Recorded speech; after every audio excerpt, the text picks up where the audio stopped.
जीवन और जीवन में जीवन संगिनी का बहुत महत्व है, वो भी जब आपकी अपनी पसंद की जीवन संगिनी हो। लेकिन भय है, आपके मन में ऐसा डर है कि अगर मैंने अपनी मनपसंद जीवन संगिनी जिसे आप बनाना चाहते हैं उसे बनाया तो परिवार उसे, समाज उसे स्वीकार नहीं करेगा। तो ये वीडियो आप निश्चित रूप से अंत तक देखिए और कुछ बातें जो मैं बताने वाला हूँ उस पर ध्यान दीजिए, नहीं तो आपका सपना सपना रह जाएगा, कानूनी अड़चनें आएंगी और आप कारागार, जेल के शिकारी हो जाएंगे। वैवाहिक जीवन तो दूर रहा, आपका सारा जीवन कोर्ट कचहरी और जेल के चक्कर में बीत जाएगा। नमस्कार, मैं हूं Manoj Dubey, advocate high court, और मैं आज आपको ऐसे लोगों को जो युवक हैं, युवतियां हैं और जो अपनी स्वेच्छा से समाज से विरोध कर, परिवार से विरोध कर विवाह करना चाहते हैं, क्योंकि उनका परिवार और समाज उन्हें इस विवाह की इजाज़त नहीं देता। लेकिन वे युवा जोड़े हैं, उनका मन है, एक दूसरों के प्रति अगाध प्रेम है। तो कौन सी वैधानिक मान्यताएं हैं और कौन सी वैधानिक कठिनाइयां हैं जिनका आपको पालन करना चाहिए और जिनसे बचना चाहिए, ये सब बातें आज मैं आपको बताने वाला हूं। वीडियो अंत तक देखिएगा। और साथ में मैं आपको ये भी बता दूं कि मैं एक विधिक परामर्शदाता के रूप में आपके सामने प्रस्तुत हूं। मेरा कोई सामाजिक संवेदना और मान्यताओं से कुछ भी लेना देना नहीं है। जो कानूनी चीज़ें तथ्यात्मक रूप से हैं उन्हें मैं आपके सामने प्रस्तुत करूंगा। अपने लंबे अनुभव के दौरान मैंने ये पाया कि बहुत से ऐसे युवक युवतियां जो शिक्षित हैं लेकिन अपने एक कदम के कारण न केवल उन्हें परेशानी उठानी पड़ती है बल्कि कानूनी अड़चनों के चक्कर में उनका जीवन भी चौपट हो जाता है। और उनमें ही एक महत्वपूर्ण बिंदु है अपने पसंदीदा साथी का चुनना, उससे विवाह करना, जिसे न समाज स्वीकारता है और न उनका परिवार। तो मैं ये 5 बातें आपको बता रहा हूँ। इन बातों पर अगर आप ध्यान दें, इनका पालन करेंगे तो आपको किसी प्रकार की वैधानिक अड़चन नहीं आने वाली है।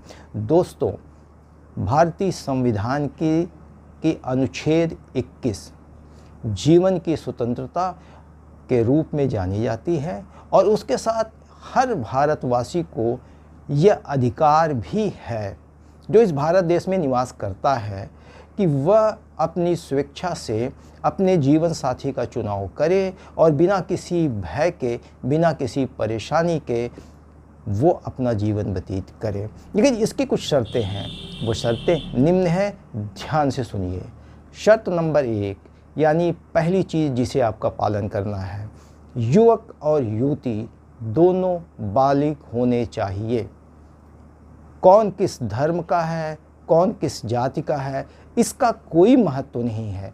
महत्व ये है कि युवती की उम्र 18 वर्ष से कम ना हो और युवक की उम्र भी 18 वर्ष से कम ना हो। लेकिन चूँकि सरकार ने एक ऐसा कानून बनाया है जिसमें विवाह योग्य युवती की उम्र 18 वर्ष और युवक की उम्र 21 वर्ष कर दिया है, अतः ये माना जाता है कि 21 वर्ष का व्यक्ति यानी पुरुष या युवक 18 वर्ष से या उससे अधिक की कन्या से विवाह करेगा तभी उसे संवैधानिक सुरक्षा की गारंटी दी जा सकती है।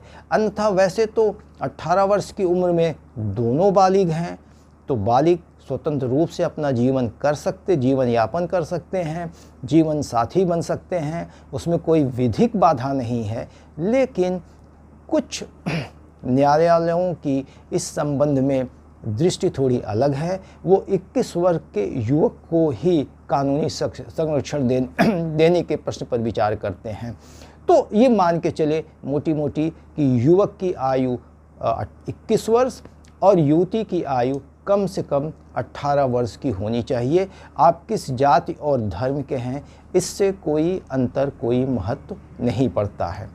अब कंडीशन नंबर 2 यानी शर्त नंबर 2, वह यह है कि आपका विवाह, मैं यहाँ पर हिंदू विवाह की बात करता हूँ, कि यदि आप हिंदू रीत रिवाज से विवाह कर रहे हैं तो सबसे महत्वपूर्ण तथ्य इसमें यह है कि हिंदू मैरिज एक्ट 1955 की धारा 7 के तहत आपको अग्नि को साक्षी मानकर दोनों युवा और युवती को 7 फेरे, यानी जिसे सतपदी कहा जाता है, वो लेना अनिवार्य है। जब तक ये प्रक्रिया पूर्ण नहीं होती, हिंदू रीत रिवाज के तहत शादी पूर्ण नहीं मानी जाती, ये वैधानिक प्रक्रिया पूर्ण नहीं होती। हालांकि इसके कुछ अपवाद हैं कि अगर कस्टम और किसी प्रकार की परंपरा की बात हो तो ये अपवाद हो सकता है, लेकिन उसे न्यायालय में साबित करने में बहुत समय लगता है और उतना समय आपके पास होता नहीं है।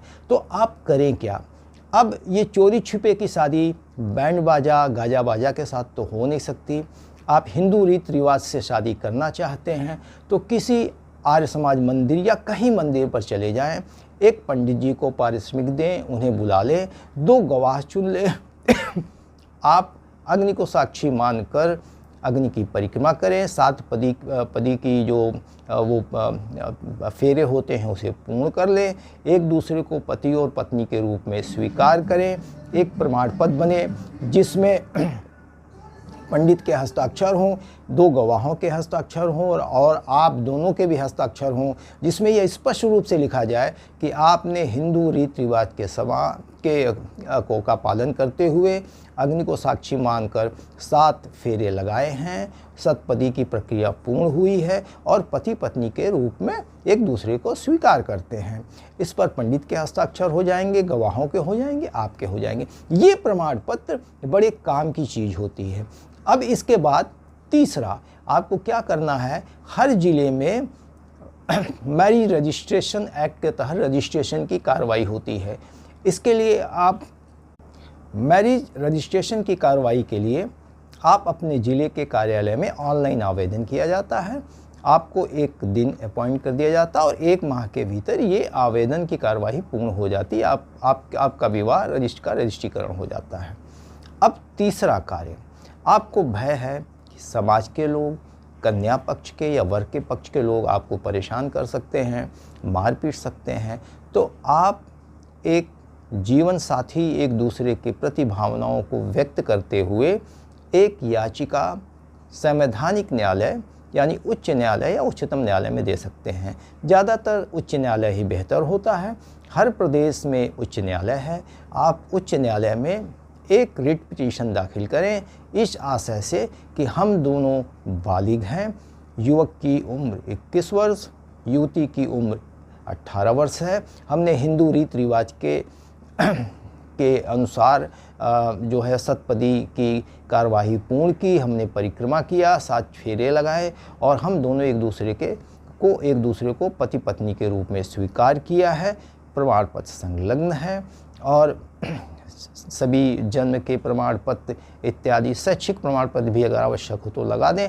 ये सब लगा के जब आप वो रिट ये पिटीशन प्रार्थना पत्र उच्च न्यायालय में रखा जाता है तो बड़ी प्रसन्नता के साथ माननीय न्यायाधीश ये मानते हुए कि दोनों बालिग हैं, दोनों ने विवाह की प्रक्रिया पूर्ण कर ली है, तो आपको किसी भी प्रकार के आपके विरुद्ध वैधानिक कार्यवाही, आपके जीवन की सुरक्षा के लिए वो समुचित निर्देश दे देते हैं। अगर आपके परिवार के लोगों ने या कन्या पक्ष ने या विरोधियों ने समाज में किसी प्रकार की अड़चन डाली या किसी प्रकार की एफआईआर आपके विरुद्ध हो गई है, सब वो ध्वस्त हो जाती है।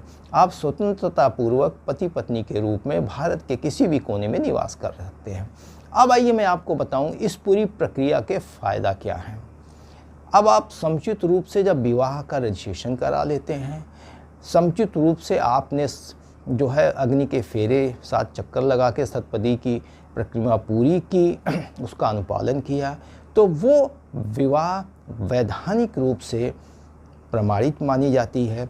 इसमें अगर कुछ दिनों के बाद पति पत्नी के मध्य कोई मनमुटाव हुआ, और अक्सर ऐसा देखा गया है, भारतीय न्यायालयों में हजारों लाखों की संख्या में ऐसे मुकदमे लंबित हैं, कहा गया है कि साल 1.5 साल के बाद ये प्यार का बुखार फीका पड़ जाता है। तो ऐसी दशा में पति और पत्नी, युवक और युवती दोनों के लिए बचाव रहेगा।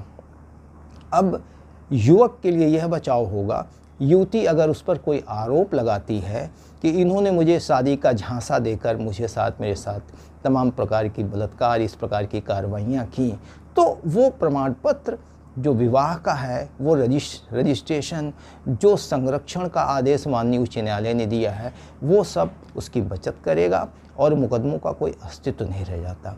इसी प्रकार से यदि लड़का, युवक पत्नी को छोड़ देता है और उसे वो सभी बातें जो एक पति को अपने पत्नी के प्रति दायित्व है उसका निर्वहन नहीं करता, तो वैधानिकता के आधार पे बतौर पत्नी वो उन सब चीज़ों की मांग कर सकती है। अब अंत में आपको मैं ये बताऊं कि यदि युवती की आयु 18 वर्ष से कम है तो क्या होगा। बहुत सामान्य सी बात है, पास्को एक्ट की धारा 3 और 4 इसमें लग जाती है।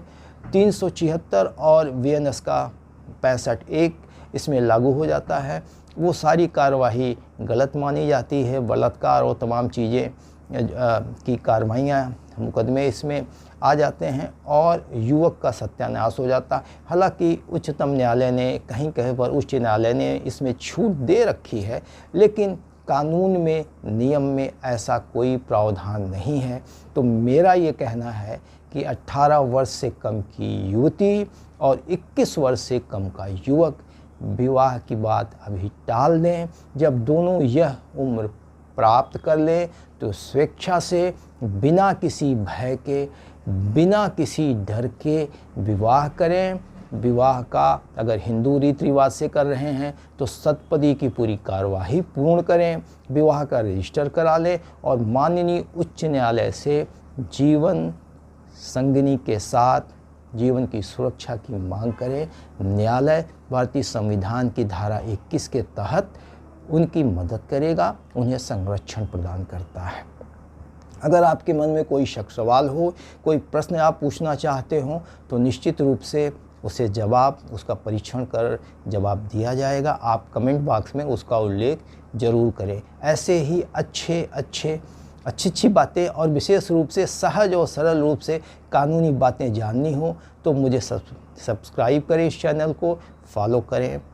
फिर मिलेंगे अगले कार्यक्रम में।